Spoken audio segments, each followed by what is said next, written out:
나는 하나님께 부르짖으리니 여호와께서 나를 구원하시리로다. 저녁과 아침과 정오에 내가 근심하여 탄식하리니 여호와께서 내 소리를 들으시리로다. 나를 대적하는 자 많더니 나를 치는 전쟁에서 그가 내 생명을 구원하사 평안하게 하셨도다. 아멘. 최근에 한 유명 연예인이 그동안 자신의 매니저로 있었던 친형에게 사기를 당한 사건이 보도가 되었습니다. 다른 사람도 아니고 친형이 어떻게 그럴 수 있을까? 우리의 상식으로 참 이해하기 힘든 일이 아닐 수 없습니다. 아무 상관없는 우리도 어이가 없고 이해되지 않는데 그 사기를 당한 당사자의 마음은 어떨까요? 그 마음을 제3자인 우리가 다 이해하기는 어려울 것 같습니다. 가장 가까운 가족에게 배신을 당한 일이기 때문에 마음이 무척이나 괴롭고 아프고 또 그 마음속에 분노가 가득하지 않을까 그저 상상해 볼 따름입니다. 다른 사람은 몰라도 저 사람만큼은 나를 배신할 리가 없어 라고 생각했던 사람에게 배신을 당한다면 그 아픔과 고통은 몇 배가 더해질 것입니다. 오늘 이해 못지 않은 상황이 시편의 주인공에게 일어나고 있습니다. 시편 55편은 저자가 누군지 정확히 알려져 있지는 않습니다. 예레미야가 지은 시라고 하는 학자들도 있기는 하지만 대체적으로는 다윗의 시라는 데 동의합니다. 다윗이 주인공이라면 다윗은 한평생 부귀영화를 누리기도 했지만 이면에 참 어두운 그림자가 많은 삶을 살아간 사람이다 라는 생각이 듭니다. 반역을 꿈꾼 적도 없는데 사울 왕에게 쫓기고 아들이 반역을 일으켜 도망자의 신세가 되고 도망할 때 안전하게 숨었다 싶었는데 누군가의 고발로 또 도망자의 신세로 전락하기도 했죠. 이런 어려움 속에서 살았던 다윗은 오늘 시편에서도 그 마음에 있었던 고통스러움이 고스란히 전해지고 있습니다. 4절과 5절 말씀해 보시면 마음이 심히 아프고 죽음의 공포를 느낄 정도고 두려움과 떨림이 떠나지 않는 그 고통스러움 속에 자신이 처해 있다고 전합니다. 그 고통과 아픔이 얼마나 컸던지 6절과 7절에서는 이런 고백까지 합니다. 나는 말하기를 만일 내게 비둘기같이 날개가 있다면 날아가서 편히 쉬리로다.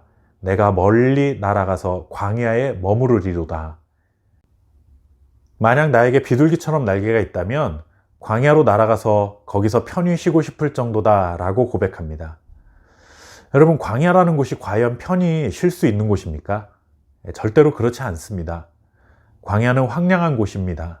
사람들이 살지 않는, 아니 살기 어려운 곳입니다. 살기 힘든 날씨를 견뎌야 하는 곳이며 먹을 것, 마실 것을 걱정해야 하는 땅입니다. 어떤 들짐승이 나에게 위협을 할지 모르는 그런 무서운 곳입니다. 씨를 뿌릴 수도 없으며 그러니 당연히 추수할 것도 없는 곳이 바로 광야입니다. 그런데 시인은 지금 사람들과 어우러져 사는 것이 얼마나 고통스러운지 차라리 그런 광야가 더 낫겠다고 고백하고 있는 것이죠. 왜 이렇게 고통스러워하는 것입니까? 어떤 정황인지 정확히 알 수는 없지만 분명한 것은 12절에서 14절 말씀을 통해 알 수 있습니다. 지금까지 동료요, 친구 중에서도 가까운 친구였던 자에게, 심지어 함께 의논해왔고 함께 하나님을 예배했던 자에게 배신을 당했기 때문입니다. 고통과 근심 그리고 두려움과 공포라는 극한의 상황에서 다윗은 하나님을 바라보기 시작합니다. 1절 말씀해 보니 하나님께 간구하기 시작합니다. 간구한다라는 말은 간절히 구한다라는 말이죠. 그런데 사실 그 이상의 의미를 가지고 있습니다. 이 단어에는 자비, 용서, 긍휼과 같은 뜻을 가지고 있습니다. 그래서 하나님께 간구한다 이 말은 하나님께서 연민을 가지고 자신을 돌보아 주시기를 바라는 간절함이 담겨 있는 말이기도 합니다. 이런 불쌍한 처지에 있는 자신을 돌보아 줄 수 있는 사람은 하나님밖에 없음을 알았던 것이죠. 고통과 분노라는 감정을 억누르고 주님을 바라보는 것입니다.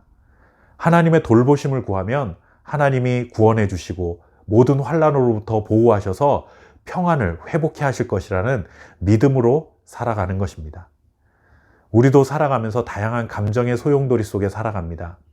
기쁨, 분노, 두려움, 슬픔, 아쉬움, 부끄러움 등과 같은 여러 감정을 경험하며 살아가는데 그럴 때마다 감정에 휘둘리는 삶을 살아가서는 안 되는 것이죠. 물론 감정도 하나님이 주신 소중한 선물인 것은 분명하지만 관리되지 않은 채 감정을 그대로 내버려 두고 노출하면 안 된다는 것입니다. 감정을 추스르고 하나님에게 얼굴을 돌려야 합니다. 자신의 감정을 묵상하고 곱씹으며 살아가기 전에 하나님이 이런 상황 속에서 과연 어떤 태도와 모습을 원하시는지 그 하나님의 뜻을 묵상하는 것이 중요한 것입니다. 이것이 22절의 말씀에 나와 있는 것처럼 여호와께 우리의 짐을 맡기는 것입니다. 그러면 하나님은 감정으로 인해 흔들리는 우리의 마음을 붙들어 주시고 요동하지 않도록 중심을 바로잡아 주실 것입니다.